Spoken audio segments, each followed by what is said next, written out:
Share via email. Report story. Chapter 3. Note. In this chapter, since I had to condense the communication between Izuku and Ochako, so just remember this formatting.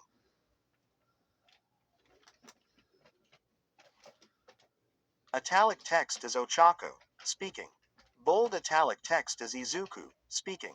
Equals equals equals equals equals equals equals equals equals equals equals equals equals equals equals equals equals equals dot.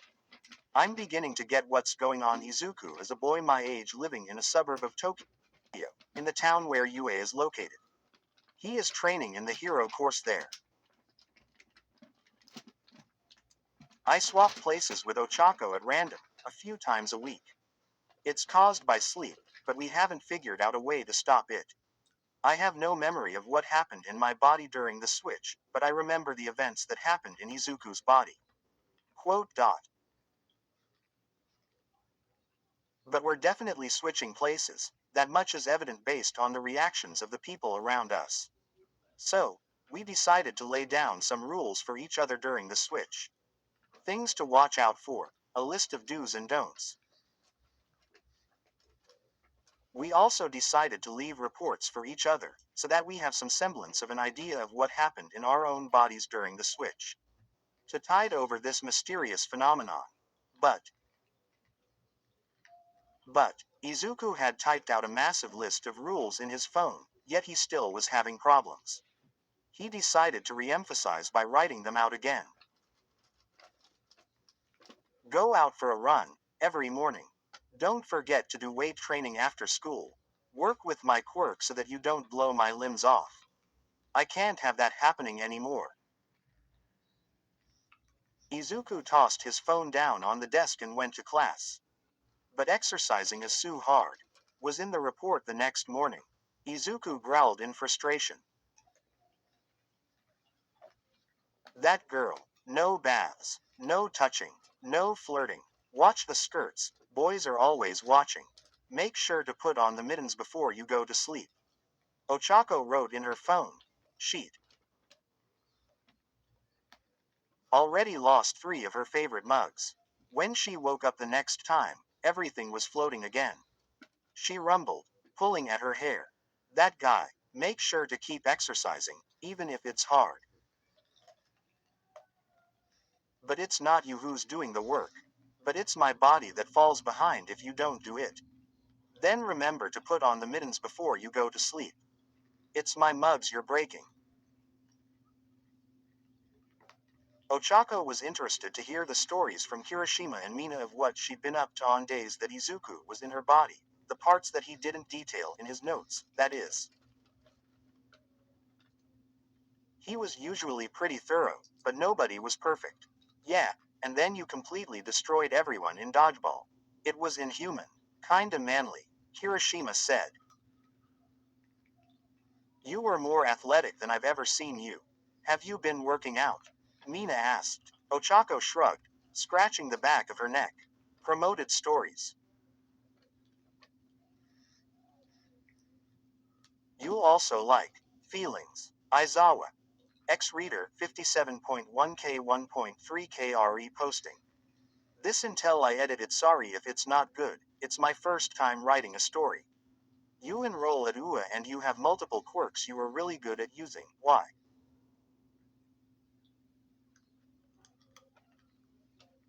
The hero who sings with a smile 37.6K 362 high.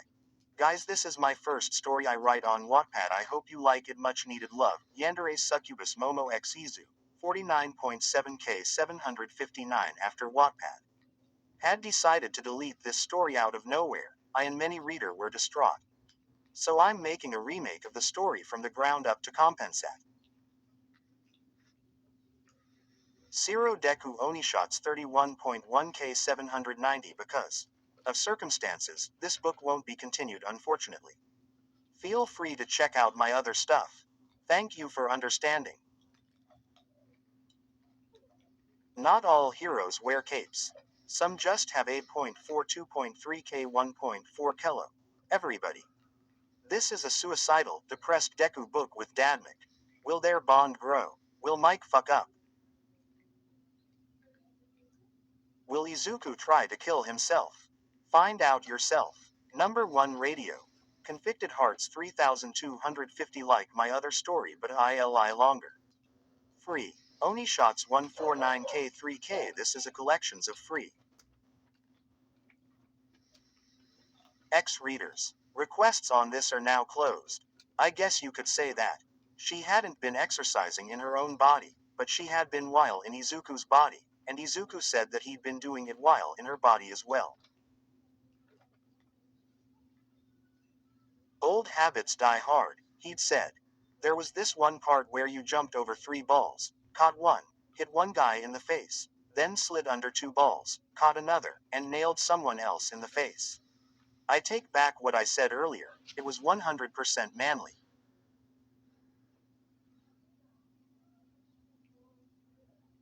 Kirishima gushed, looking enthused.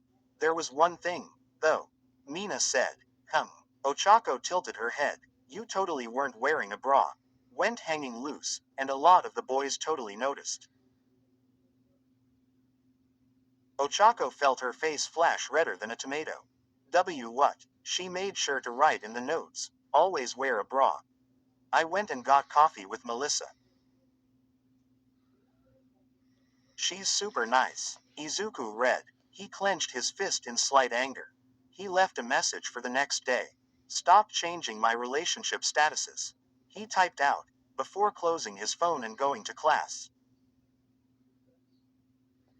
When he got to class, Iida confronted him almost immediately. Midoriya, you are looking better today than yesterday. Are you feeling better? He said, moving his hand robotically as normal. Yeah, did I look bad yesterday? You came into class sweating like mad, like you just came in from a run. Did you wake up late yesterday? I must have. He obviously had no memory of the situation.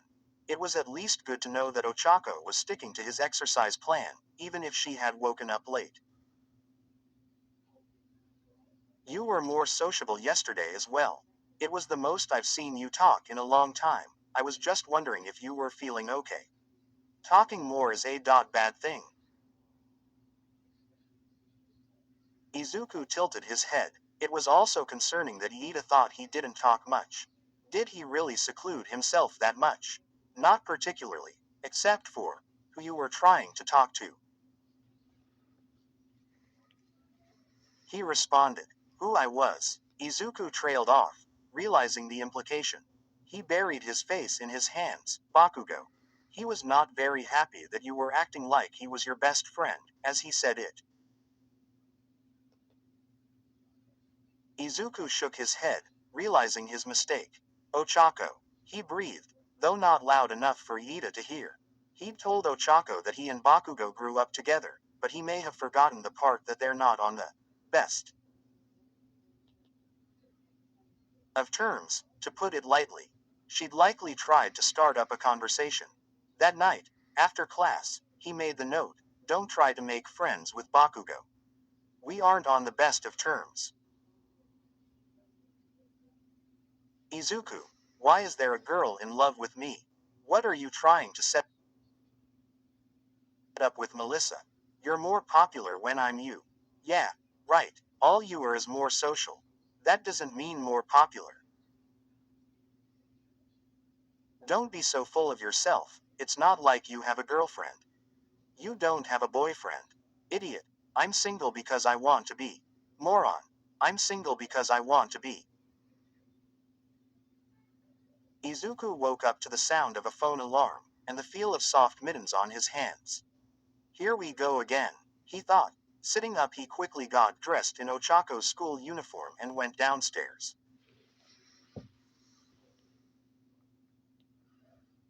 The TV was already on, showing the news that Ochako's dad liked to watch.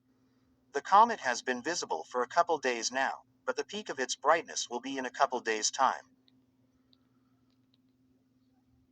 The broadcast said, Good morning, Papa, Izuku said, adopting the dialect that Ochako told him to use when around family. Good morning, dear, he said, sipping his coffee. Izuku went over and served herself breakfast as her dad read the paper. A few minutes into the silent ritual, he looked up, a confused look on his face. "Why the uniform?" he said, tilting his head. Izuku tilted his head, looking at his flip phone. It was a weekday, so he should be going to class, right? "It's your mother's birthday. We are going to her grave today, remember?" he said. Izuku felt his heart drop. Such an important day for Ochako, and he was the one that had to go through with it. She'd mentioned how she'd hoped they didn't switch on this day. Izuku immediately felt guilt. "I'll go change," he said, setting down his utensils. He scrambled up the stairs, changing into the clothes set out on the dresser, the ones he assumed Ochako had picked out specifically for this day. They were all black with gray accents, not unlike Ochako's father's wear. He came down the stairs, and Ochako's father was waiting at the door for her. He nodded silently, and Izuku followed him out. Izuku couldn't help but feel like he was intruding in the worst possible way. It was Ochako's mother's birthday and he was the one going to pay respects. It was the worst possible type of disrespect, in his eyes at least. Not much farther, Ochako's father said after probably half an hour of walking. They were going down a simple dirt trail that led into the mountains. They were slowly scaling up the edge of the basin that Itamori sat in, onto one of the plateaus that walled in the valley. Izuku could feel that his knees were starting to get tired. In his own body, this climb would have been a breeze, but since Ochako's body was significantly less toned, it was slightly harder. The trees cleared way after a while to reveal one of the most breathtaking views Izuku had ever experienced.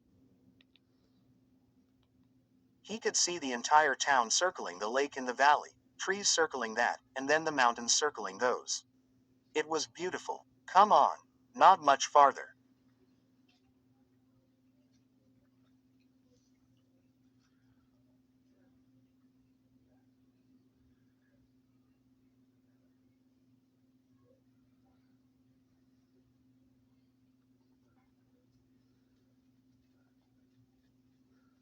Ochako's father said.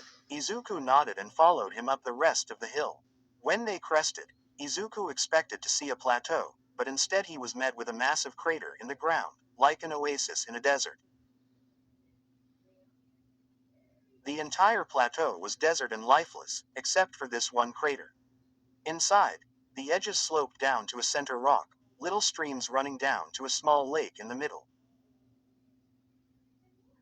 Your mother loved this place. She'd go on that hike at least once a week to see this place. It really is beautiful. It's fitting that it's her final resting place. Izuku's heart went somber. He couldn't shake the feeling that he shouldn't be here. That Ochako was the one that should be in this place right now, paying respects to her late mother, not Izuku, an outsider. Clenching his fists, he followed Ochako's father down the slope towards the rock structure in the middle. They jumped over streams and sifted through wild grass, but eventually they made it to the center.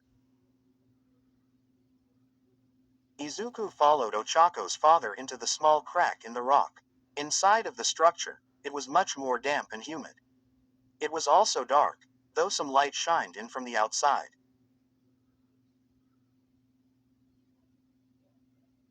Izuku reached for his phone for a flashlight to provide light, but stopped when he remembered Ochako didn't have a smartphone. She couldn't afford one. A little ways inside of the small cave was what Izuku was there to see. A long oak casket inside the cave, a small stone shrine. The words were faded and hard to read, and Izuku couldn't even read the first name, but it said, "Here lies tilde tilde tilde tilde Uraraka, amazing mother and my love." Izuku's expression darkened even more. He should not be the one doing this. It felt wrong, in every possible way that something could feel wrong. Izuku watched Ochako's father kneel in front of the coffin, lightly resting his head against the side of it. After a few minutes, he leaned back up, setting a bouquet of flowers down next to the casket. He took out a small metal file and etched something into the edge of the casket. He walked away, nodding to Izuku, signaling it was his turn. He walked up and kneeled against the casket, taking a similar pose to the one he'd seen Ochako's father take. I know I'm not the one that should be doing this, but I'll give it everything I've got. He took a deep breath. I know that Ochako loved you. She's said it in our notes many times before.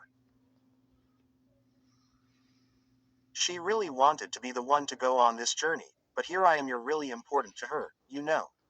She says you're the first one that told her she could become a hero, even though she knew it was unlikely due to your money situation.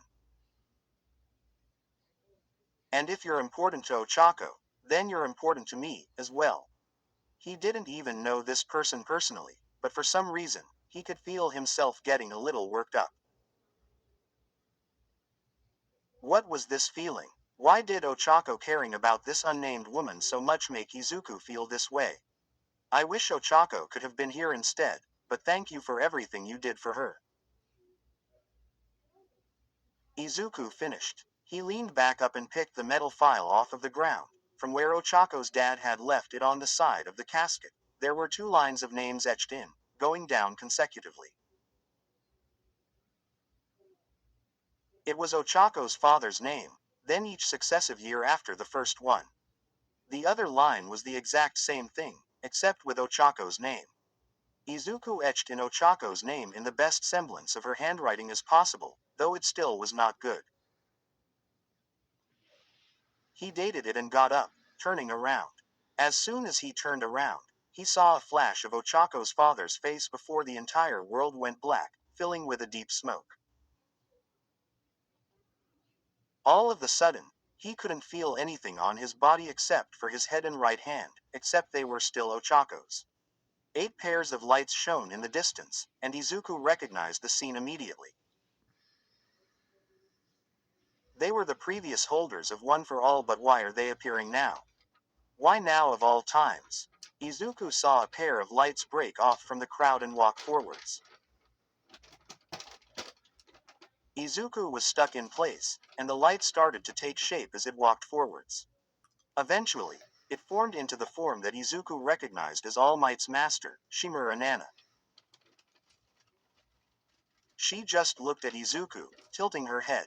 That's not right, she said, referring to Izuku's face. He still had Ochako's. You're dreaming, aren't you? The entire scape faded to black again. Izuku sat bolt upright in his bed, breathing heavily and sweating. The power of One for All ran down his arm, but at least he hadn't destroyed his room this time. What just happened? I was in Ochako's body and then the vestiges came and then.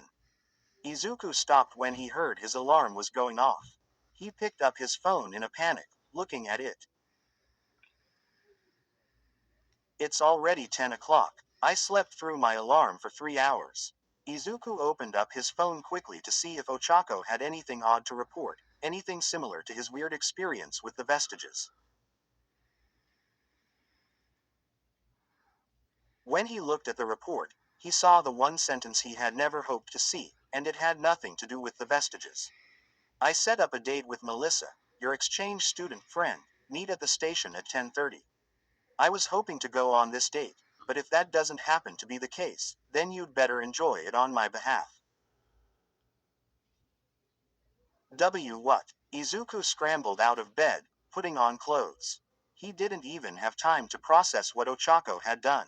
Ochako bolted upright, torn from her sleep for some reason. At least I'm back in my body, she thought. She'd been a bit disappointed that she'd missed her mother's birthday due to the swap. She'd also been disappointed that she'd switched at the wrong time and didn't get to go on that date with Melissa. After all, Melissa is highly intelligent, beautiful, rich and friendly. She and Izuku were friends since first year at UA and a favorite niece of All Might. A real shame. Ochako just felt an air of sadness for some reason. It was like a cloud of emotion she couldn't escape, even though she knew she had nothing to really be sad over. Possibly missing her mother's birthday was the cause. But she'd gone to her mother's birthday commemoration so many times now was it that Izuku was going on a date with Melissa. And not her. That had two implications, and Ochako didn't know which she was sad about. She had wanted to go on that date with Melissa, as she had taken a real liking to the four-eyed nerdy, pretty girl as a friend. Yet, was that really it? Or was it what she was telling herself? Was she sad she couldn't be in Izuku's place? Or was she sad she couldn't be in Melissa's? Ochako shook her head, trying to rid such ridiculous thoughts from her mind. Of course she was disappointed she couldn't go on that date instead of Izuku. She'd been the one to set up the date, after all. She went over to the mirror to fix her hair after getting dressed. She saw her reflection and, were those tears? Tears running down her cheeks, flowing like streams. I.Y. Chapter 4. Izuku sat bolt upright in his bed, breathing heavily and sweating. The power of one for all ran down his arm, but at least he hadn't destroyed his room this time. What just happened? I was in Ochako's body and then the vestiges came and then. Izuku stopped when he heard his alarm was going off. He picked up his phone in a panic, looking at it. It's already 10 o'clock. I slept through my alarm for 3 hours. Izuku opened up his phone quickly to see if Ochako had anything odd to report, anything similar to his weird experience with the vestiges.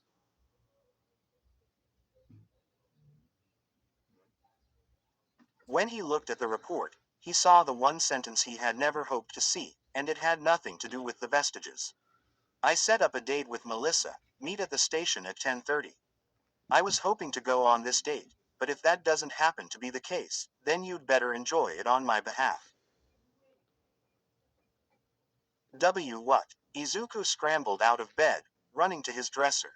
You're set up to meet at the station at 10:30 tomorrow. Don't be late. T 10:30. Izuku yelled, I'm going to be late. Izuku scrambled to his dresser, opening it and going through clothes. Is this too fancy? Is it a casual date? Should I dress up? Business casual. Izuku mumbled as he threw a dress shirt back into the dresser, looking for something more casual to wear. He was running out of time. This will have to work, he said, yanking out a shirt and pants from the bottom of the pile. It was a green polo shirt and simple jeans. Not super dressed up, but just dressed up enough. That way he would look casual if it was casual, but he also wouldn't look underdressed if it was a dress nice date. Izuku scrambled to get his things together and get dressed, bolting out the door as soon as he had everything. With a little technically illegal help from Full Cowl, Izuku made it to the station at precisely 10:28. It wasn't that he couldn't use his quirk. He had his provisional license. After all, it was just that he was only supposed to use it to stop villains, not make it to his date that he was late for. The date he hadn't even signed up for, mind you. Izuku tried to calm himself down and get air back into his lungs. Maybe he wouldn't look like he was. Deku. Melissa's voice said from behind him. Izuku jumped, suppressing a squeal of surprise. Izuku turned around to see Melissa and she looked stunning. A simple green sundress with a straw hat on top of her head. Melissa shows off her pale skin from her dress and a little taller than Izuku. She also wears contact lens which reveals her pretty aqua blue eyes with long dark eyelashes. Melissa was just a temporary exchange student for 6 months at UA. He and Melissa became close after Izuku saved her father's life. Every time when she came up with inventions, she always calls for Izuku to test them. Melissa addresses him as Deku, using Hiro's name instead of calling Midoriya or Izuku. Izuku was barely able to find words, and he could tell his face was as red as a tomato. Oh, hey Melissa, he said, voice a little higher than normal. You look nice. Your hair's a little messed up, though, Melissa said, blunt as ever. She smiled at Izuku and he smiled back.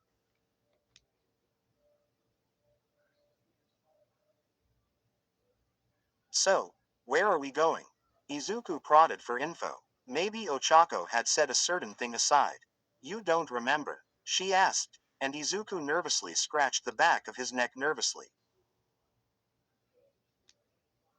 Sorry, I've forgotten, Izuku said sheepishly. Melissa hummed, turning away from Izuku to look over the railing at the city. You've been doing that a lot lately. You, no, forgetting things. Melissa observed. Izuku could feel his palms sweating a little. When he didn't say anything, Melissa continued, but I suppose that doesn't matter, right? Not you said yesterday that we could go get some lunch then go to the history museum. Izuku almost laughed a little. It seemed exactly like something Ochako would want to do. Ochako, Izuku thought, and suddenly his mood darkened a little. He could feel an odd clutching sensation in his chest, though he had no idea why. Deku, you're crying again, Melissa said, tearing Izuku from his thoughts. Huh, he said, reaching up to his face with the back of his hand. Sure enough, there was a tear running down his cheek. What in the? Izuku knew he had leaky tear ducts, but something usually set it off. He didn't just cry for no reason. Sorry, I have no idea what that was. Leaky eyes, you know, he said, trying to laugh it off. Melissa just tilted her head and gave him an odd look. Eventually, she just smiled at him. Always the crier. Deku. She finally said, let's go get some lunch. She grabbed Izuku's wrist with one of her big hands, pulling him towards the train that led to the main market where they could go get some food. Melissa was a particularly easy person to talk to. Her bluntness made it easy to see her point in a conversation, and you didn't have to talk in circles trying to get to her point. That same bluntness made it very interesting to talk to her as well. She'd say something that most people would filter out, that would catch you completely off guard and sputtering for words. Both of them seemed so excited about incoming otaku event, her latest inventions, updated weapons and so on. Thanks to Ochako, he never knew that he can easily communicate with girls. Overall, the lunch was very good. The food was fantastic, and the conversation wasn't bad either. Melissa let Izuku ramble on about some hero news while they ate, and Melissa talked a little about her current internship. They then headed back towards the station so that they could board the train that would take them to the History Museum. Izuku and Melissa walked side by side in silence. There was a sort of feeling in the air that Izuku couldn't quite describe. It was like there was a weight pushing down on everything that for some reason was making him feel guilty. Izuku looked down at his feet as he walked, and Nei noticed something out of the corner of his eye. Melissa's hand was turned so that her palm was facing out, almost like an invitation for Izuku to take it.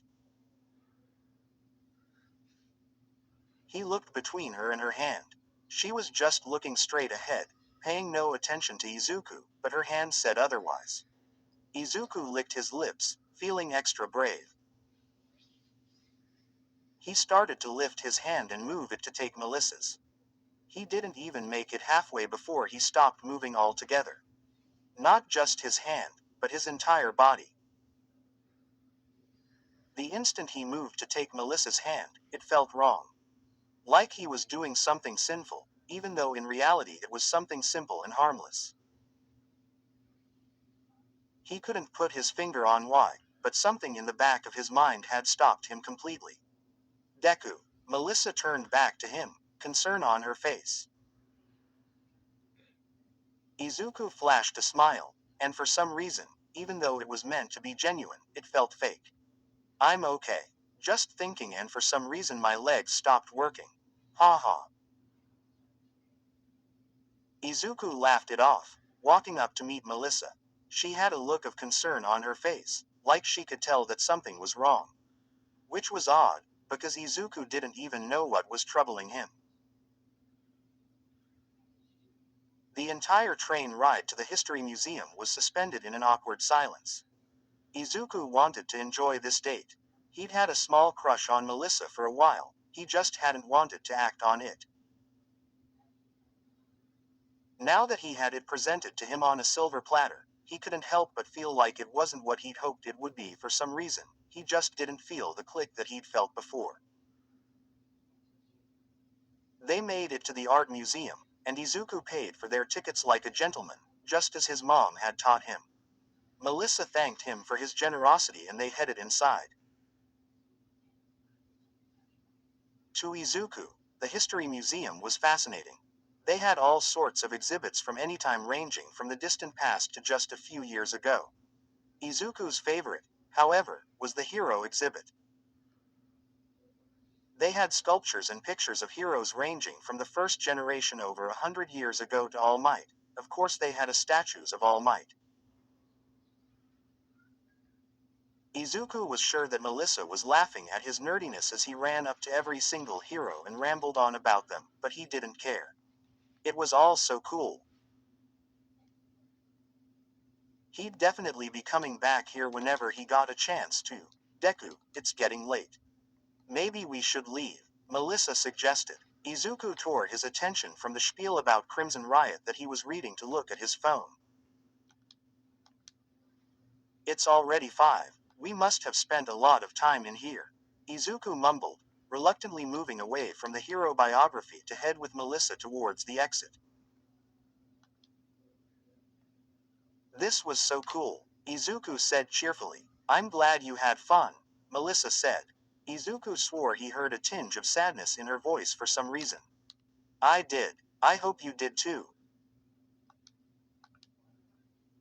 Melissa nodded. I did have fun, she said. Izuku let out a breath.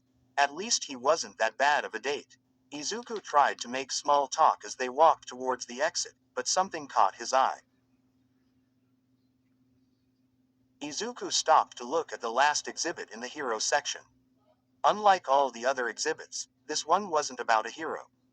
Instead, it was a set of hand-drawn pictures that hung from the ceiling.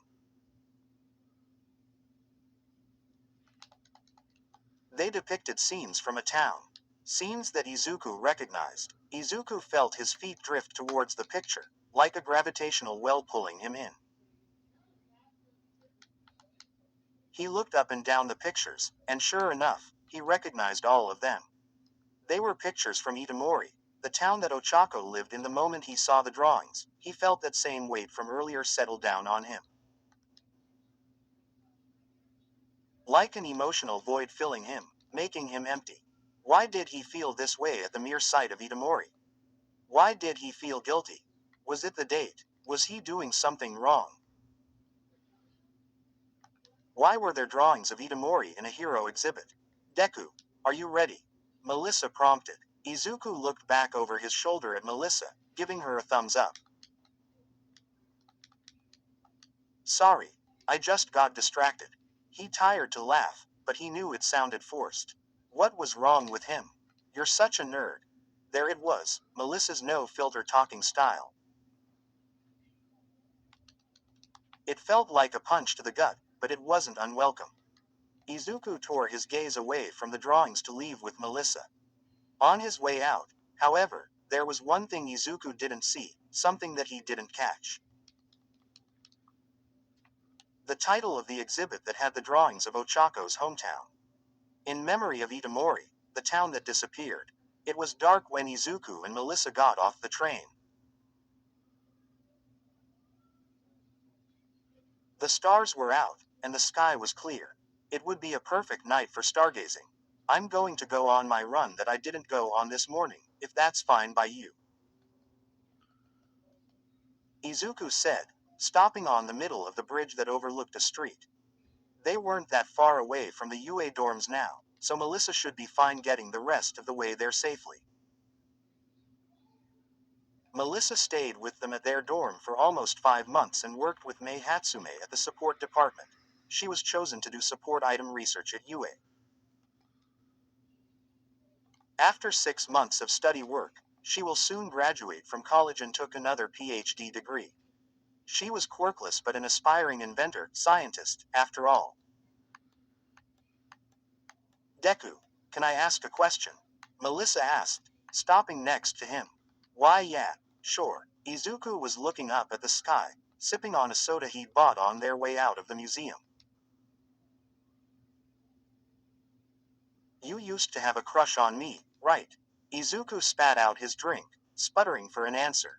I, yes. Izuku finally got out, leaving Melissa laughing at his sudden bout of awkwardness.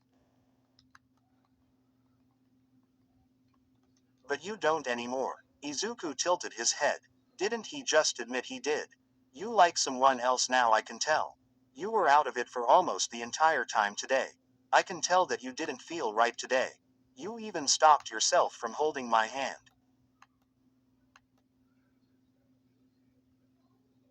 She continued. So she had noticed him stopping himself. Izuku ran his hand through his hair, looking up. I don't know. He said honestly. You might not know yet, but I think the answer is yes. Don't feel bad about today. I had fun anyways, so you don't have to feel like you made it a bad date. Some things just don't work out. Melissa said. Now, I'm going to go back to the dorms. See you in class on Monday. She bid farewell with a wave, leaving Izuku on the bridge alone. With a sigh, Izuku got out his phone. Despite what Melissa said, he couldn't help but feel like he'd messed it all up. The first thing that opened when Izuku saw his phone was Ochako's diary from the previous day.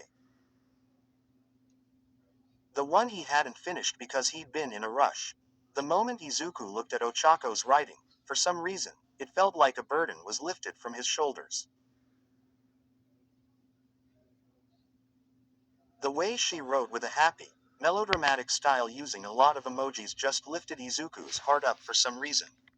Just reading her words made him feel better about his date with Melissa. Was Ochako the reason he felt guilty? Was what Melissa said about him liking someone else true? Izuku ran his hand down his face. He didn't know. His emotions were all over the place, and trying to decipher them would be a nightmare. He couldn't help but feel like it was something that needed some thought, though. Izuku decided to pick off where he'd left off. By the time it's dark, the comet should be fully visible. You should go out and watch it with Melissa if the night sky is clear. It read. It's too late for that, Izuku thought, before frowning. The sky was perfectly clear, but there was not trace of a comet to be found.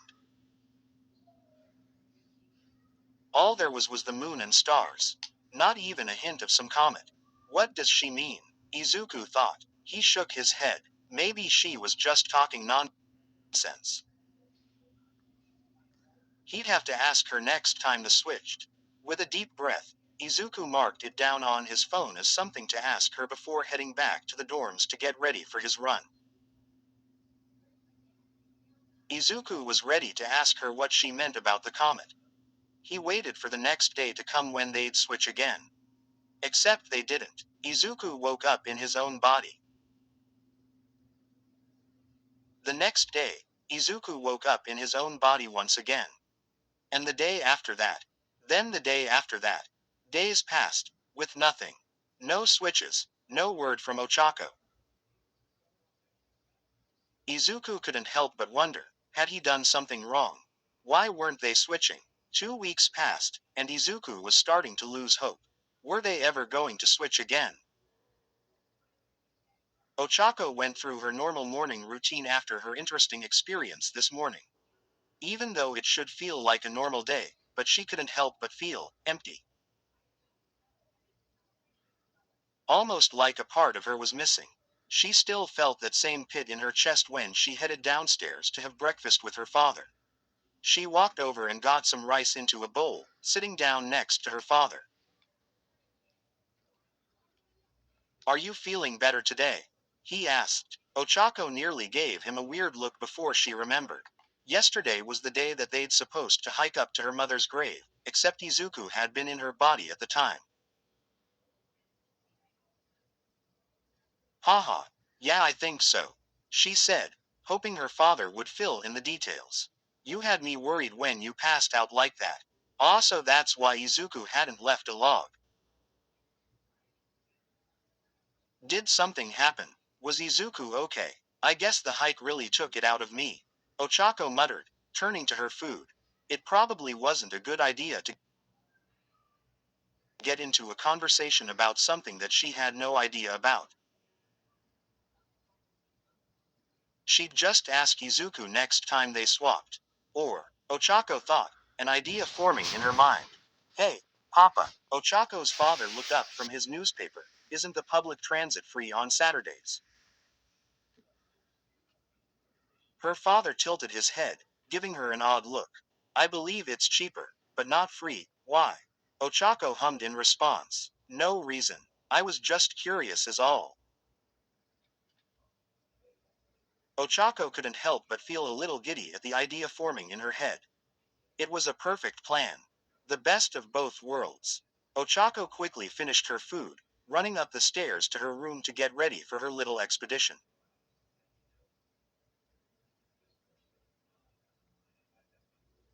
She glanced over at the clock as she straightened her clothes. It's only 8 o'clock. Perfect timing, Ochako thought, excited. As she was gathering all of her things, she noticed that the empty feeling from earlier was gone. The feeling she'd felt when inexplicably crying in front of the mirror was replaced by something a little more hopeful. Ochako looked at herself in the mirror, making sure she looked presentable. Why do I care how I look? I'm not trying to impress him or anything. Ochako brushed away the thought quickly, not wanting to dwell on that topic. She made for the door to leave before noticing something on her dresser.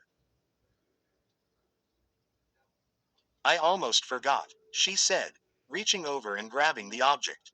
Her good luck charm bracelet. The one made from the ribbon that her mother had given her for her birthday so many years ago, back when she had long hair. Ochako smiled, wrapping it around her wrist and clasping it on with that. She was ready to go. It was the perfect plan. She didn't have school today, so she didn't need to worry about meeting any classes, though she had a meeting planned with Kirishima and Mina that she had to skip out on. Ochako didn't know what made it come to her mind, but the instant it did, she couldn't help but follow through. She was going to take a trip into Tokyo. The hike to the bus station that led away from Itamori was all the way at the top of the canyon, so it would be a little while before she got there, and then after that the buses only came at the top of every hour. If she made it to the bus stop by 9, then it would be about an hour ride to the station, which would let her crash Izuku's date right on time. Yes, that was her plan. Few days ago, Melissa was introduced to her by Suyu and Mei. Melissa is smart, pretty and attractive. She was assigned at support department. She learned that Melissa and Izuku were very close, so close that Izuku's classmates thought that they were dating. So she made a plan of helping Izuku push by setting their first date. She found out from Suyu that Melissa likes to visit art and history museums. Ochako asked Melissa if she wanted to visit the museum and she accepted it, and another plan is to see him personally. She wanted to crash Izuku's date with Melissa. She had no idea why she thought about it, or why she even though it would be a good idea, but for some reason the entire situation put her at ease. The feeling of emptiness in her chest was gone from that morning, and that was all that mattered. I can just imagine the look on his face, Ochako said out loud as she walked the trail that led to the top of the canyon. It would probably be a mix of surprise, then friendliness, then anger.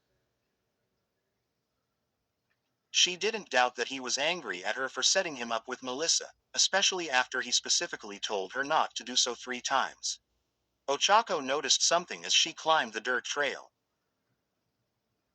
She wasn't winded at all normally. The walk up the canyon would leave her huffing and puffing, her legs burning with exhaustion. Yet, she barely felt a thing. If anything, it felt good. Maybe Izuku's morning workouts he was doing out of habit while in her body were actually helping. Ochako made it to the top of the canyon at precisely 8:45, 15 minutes earlier than she'd expected. She sat down on the bench at the lonely bus station and pulled out her phone out of habit. Except, when she looked at the screen, she realized she had no service. Of course I'd have no service. It's Itamori. Only Wi-Fi works here. Ochako scolded herself, putting her phone back into her pocket. One of the great many luxuries that she had while in Izuku's body was cell service. Being able to go on the internet anytime, anywhere was far better than she'd expected. You don't appreciate the things you have until they're gone, right? Ochako sighed, leaning her head back against the bench to stare up at the sky in boredom. This was going to be a long hour and 15 minutes. Ochako arrived at the station at almost exactly 10:15. It was possibly the most boring and awkward experience of Ochako's life. She'd just sat there on the seat for the entire ride staring out the window. The bus driver had headphones on the whole time, and hadn't made any indication of wanting to talk. That didn't matter now, though, because Ochako was in the big city. Stepping off of the step onto the sidewalk only reaffirmed how much she wanted to live in the big city. The bustling crowds and loud noises were so foreign to her, but definitely not unwelcome. With a big smile on her face, Ochako made her way to the spot that she'd told Melissa to meet with Izuku. Ochako found a bench not too far away that also had a good sightline of the meeting place. Ochako pulled out her phone, which now had service, and fiddled around on a few apps to kill the time. 10:30 came around and there was no sign of either Izuku or Melissa. Maybe they're running late, Ochako thought, deciding to wait a little longer. 5 more minutes passed, nothing.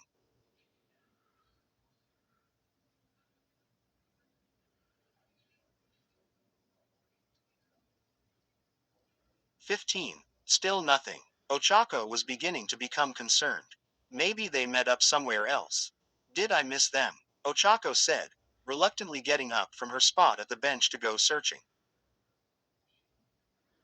She decided to start with the station itself, maybe they stayed around. Ochako walked all around the station searching for the couple of green-haired students. Still, there was no sign of the two. Ochako was sure she checked every corner of the building for any sign of them, and when she came up with nothing, she slumped up against a wall. If I missed them somehow, then they must be at lunch. I believe that I suggested the food court downtown. Ochako rose from her resting spot and made her way over to the board that posted the times and routes for all of the trains. One of the trains showed that it would be headed for the area that the food court was located in 5 minutes. With a sigh, Ochako set off so that she wouldn't miss it.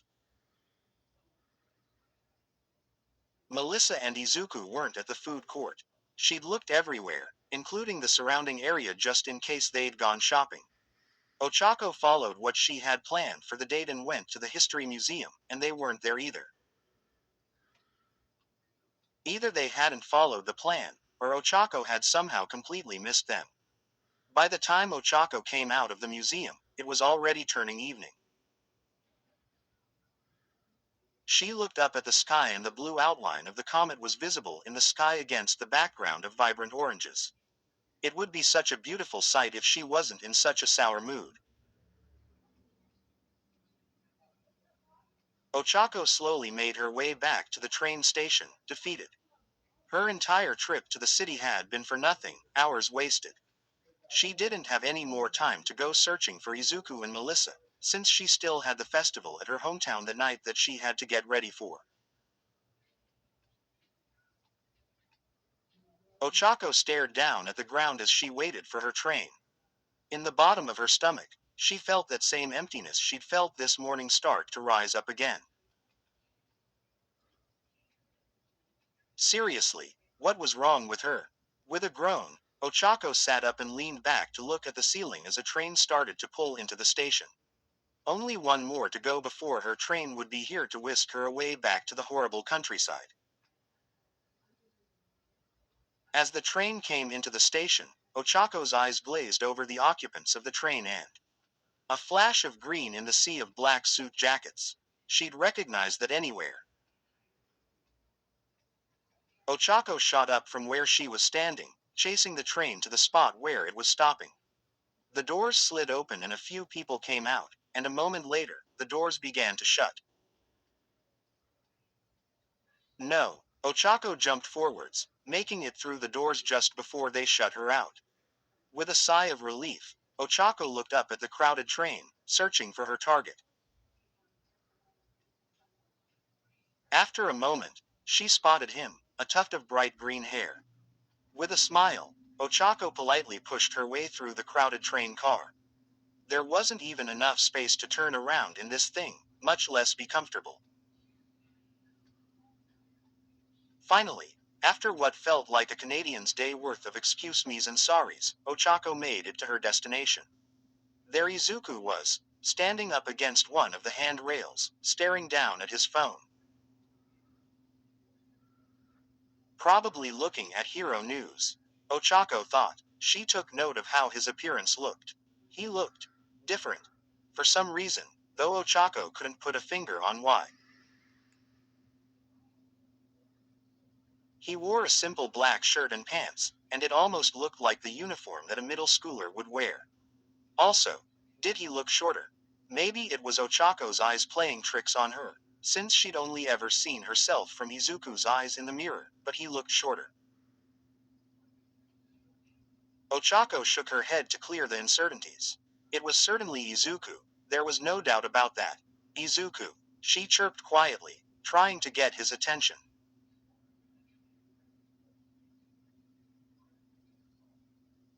She must have heard her, because his eyes looked up from his phone for a moment, scanning the area that was exactly opposite from her. Izuku, she tried again, barely containing a giggle at his obliviousness. This time, Izuku's head snapped right to her. Instead of a look of recognition, he tilted his head, an odd look on his face. "It's me," she said, "Ochako." Izuku frowned, and Ochako was starting to become confused. How did he not recognize her? There was no reason why he shouldn't know who she was. He'd been in her body, after all. Do I know you?" he asked. Ochako's frown deepened. Did he really not recognize her? "Don't play dumb, silly. It's me." She lightly tapped him on the shoulder with her fist. Izuku didn't relent his look of ignorance, though. Look, I think you have the wrong person," Izuku said. He was stuttering really bad, and his tone said that he was completely serious. Ochako's heart dropped. How did he not recognize her? Did he not care about her enough to remember what she looked like? A flurry of bad thoughts tore through Ochako's mind. Did he think of their body swapping as a chore? Was it some kind of cruel joke? How did he not recognize her? The void inside Ochako from that morning opened back up, taking hold in full force once again. She felt empty, like everything good in her life was gone. What was happening? The sound of the train door opening tore Ochako from her thoughts. Everyone started to move, and Ochako started to panic. She was getting pulled away by the tide of people, and try as she may, she couldn't push back. Her one and only chance to try to talk things out with Izuku as to why he didn't know who she was fleeing with the tide of people. "Wait, who are you?" Izuku called over the roar of the crowd. Ochako tried to look over the crowd, only to see Izuku looking over the crowd at her expectantly. Ochako could see it in his eyes at that moment. He, truly, honestly didn't know who she was. If Ochako's heart could drop any lower, it would have. Maybe something to remember you by will jog his memory. Ochako thought in her panic. Looking around, there was only one thing she could do. She was running out of time and there weren't any better solutions right now. Ochako reached to her wrist, unhooking the clasp that held her mother's ribbon to her wrist. Ochako. My name is Ochako, she said, throwing out one side of the band. Izuku reached forwards, grabbing the band. As Ochako was carried away by the tide of people, she let go of her side of the band. Please remember, she thought desperately. The way home was filled with a constant, thumping mantra in the back of her head. He didn't remember. He didn't recognize me. He didn't remember. Ochako may not have been able to identify that empty feeling that she'd had earlier, but what she was feeling now was something she was very familiar with.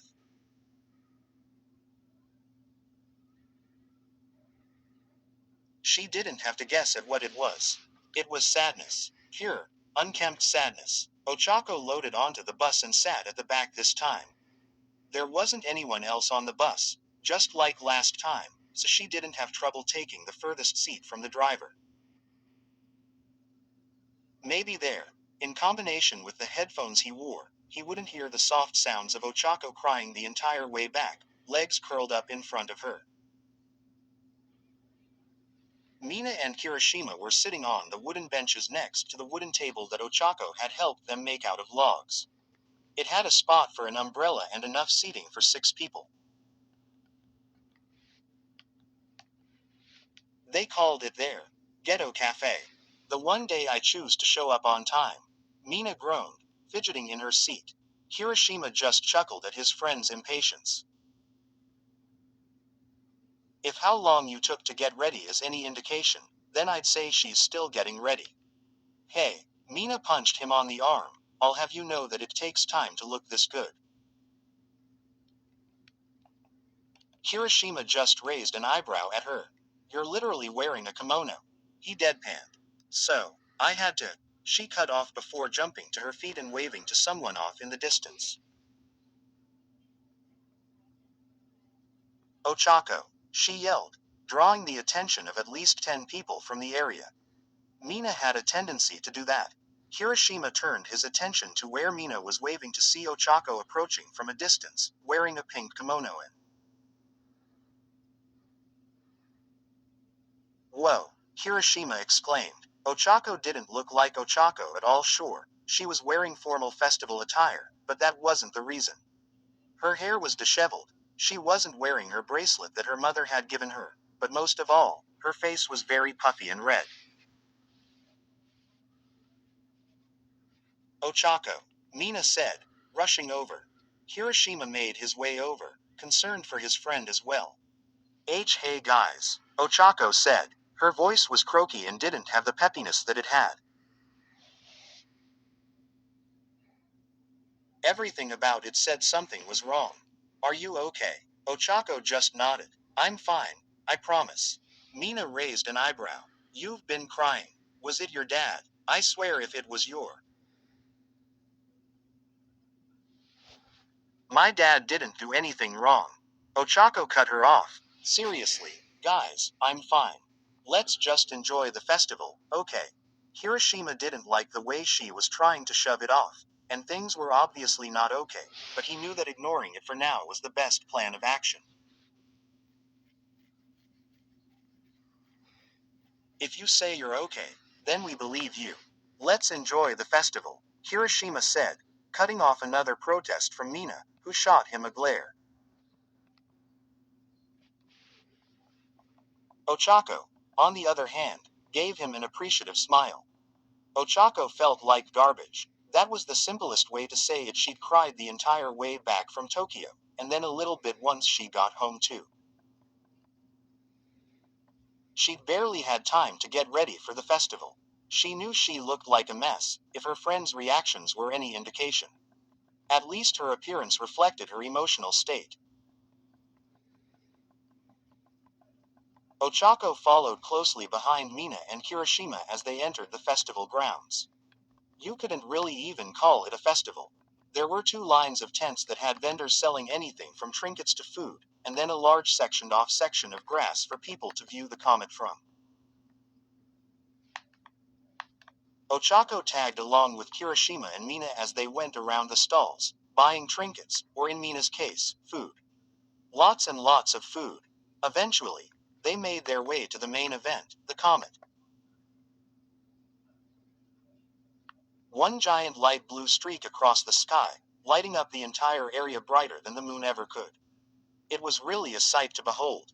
Definitely one of the most beautiful sights Ochako had ever witnessed. So stunning in fact, that Ochako forgot her troubles for a moment. Just a moment. It's so pretty, Mina squeaked, pointing at the sky and jumping up and down. It really has never seen a comet before, so I guess this is a good start, Kirishima said, placing his hand on Mina's shoulder to get her to stop jumping all over the place.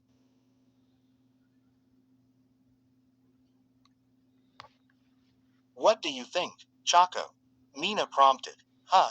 The words pulled Ochako from her awe-filled gazing at the sky. Oh, it's really nice, she said. They sat, staring up at the sky for a few more minutes, making small talk. I'll be right back. I have to use the restroom. Ochako excused herself. Mina and Kirishima nodded and Ochako took her leave.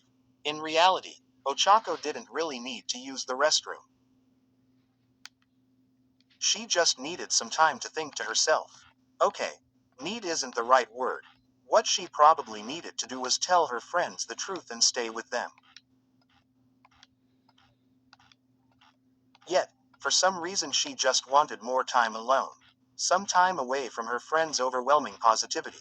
Ochako decided to take a walk around the stalls, all of which were practically empty, with everyone being on the field to watch the comet and all. Ochako walked up and down the stalls, looking at the merchandise that she hadn't cared to look at earlier. There were a lot of cute and interesting things now that she looked closely. Some shops were selling paintings of the comet, even. One in particular depicted the comet in the background with a starry sky, and in the foreground there was a girl jumping towards a guy cheerfully. They looked happy, and immediately Ochako's mood sombered.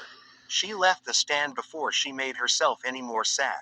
At the end of the row, Ochako came across an odd-looking tent. There was no merchandise at the front, and the inside was zipped shut, though Ochako could see a soft glow coming from the inside. Ochako knew she shouldn't, but she was too curious. Hello, is anyone in there? She said, knocking on the wooden post of the tent. There was no sound made, not even any movement. For some reason, Ochako couldn't shake the feeling of uneasiness.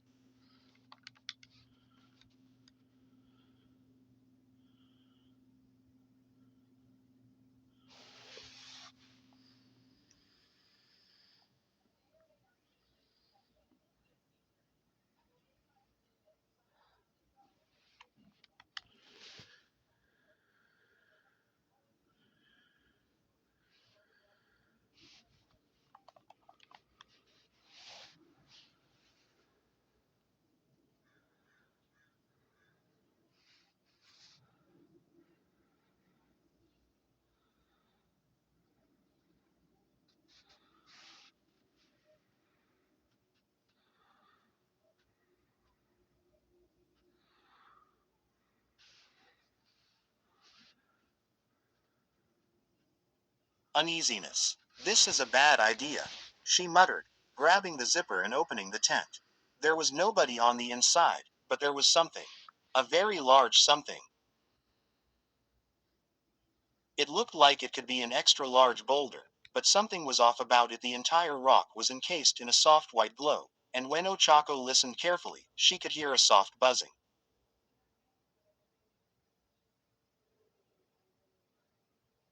It was warm to the touch. Ochako stopped, instinct screaming. 2 months ago, if she'd seen a rock like this, she would have thought nothing of it and moved on.